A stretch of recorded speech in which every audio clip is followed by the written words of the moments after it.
നമസ്കാരം, വാർത്തകളുമായി അവർ TV 24/7. This news brought to you by Lucky Center and Lucky Department Store, Ajjuman. Passport clearance സേവനങ്ങൾ താൽക്കാലികമായി നിർത്തിവച്ചു. System നവീകരണത്തിന്റെ ഭാഗമായി Indian embassy passport, emergency certificate, police clearance സേവനങ്ങൾ താൽക്കാലികമായി നിർത്തിവെച്ചു. ഒക്ടോബർ 6 ഞായറാഴ്ച ഒമാൻ സമയം വൈകുന്നേരം 4:30 വരെ സേവനങ്ങൾ ലഭിക്കില്ലെന്ന് എംബസി അറിയിച്ചു. പൊതുമാപ്പ് തൊഴിൽ പെർമിറ്റുള്ള സന്ദർശക വിസക്കാർക്ക് ഇളവ്. ഓഗസ്റ്റ് 31 വരെയുള്ള വിസ നിയമലംഘനങ്ങൾക്കാണ് ഇളവ്. പുതിയ സ്പോൺസറെ കണ്ടെത്തി വർക്ക് പെർമിറ്റ് നേടുന്ന സന്ദർശക വിസക്കാർക്ക് രാജ്യത്ത് തങ്ങാൻ തടസ്സമില്ല.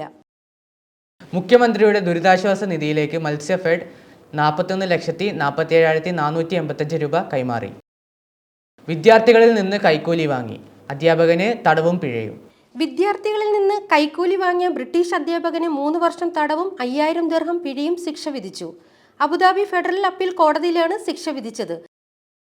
ഒമാനിൽ റെസിഡൻസ് കാർഡ് പുതുക്കാത്ത പ്രവാസികളെ അറസ്റ്റ് ചെയ്തു. തൊഴിൽ നിയമ ലംഘനങ്ങൾ തടയുന്നതിന് വിവിധ ഗവർണറേറ്റുകളിൽ പരിശോധന ശക്തമാക്കി തൊഴിൽ മന്ത്രാലയം. വടക്കൻ പാത്ന ഗവർണറേറ്റിൽ നിന്ന് കഴിഞ്ഞ മാസം 638 പ്രവാസി തൊഴിലാളികളെ തൊഴിൽ നിയമ ലംഘനത്തിന്റെ പേരിൽ അറസ്റ്റ് ചെയ്തതായി മന്ത്രാലയം അറിയിച്ചു.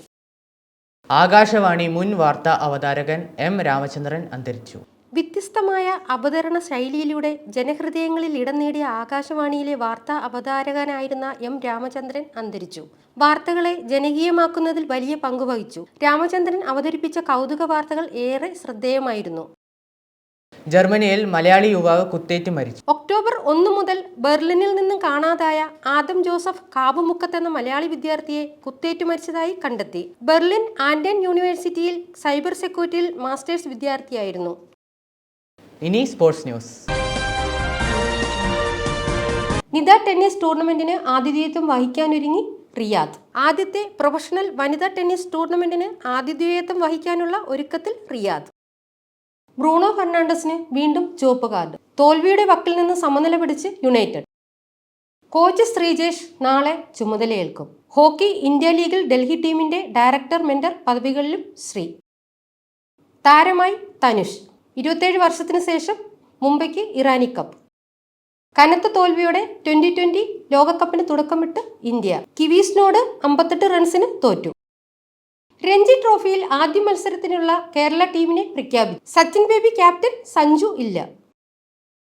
നോർത്ത് ഈസ്റ്റ് ഗോവ സമനില. ഇരട്ട ഗോൾ നേടി അർമാൻഡോ സാദിക്കും നെസ്റ്റർ ആൽബിയാഷും.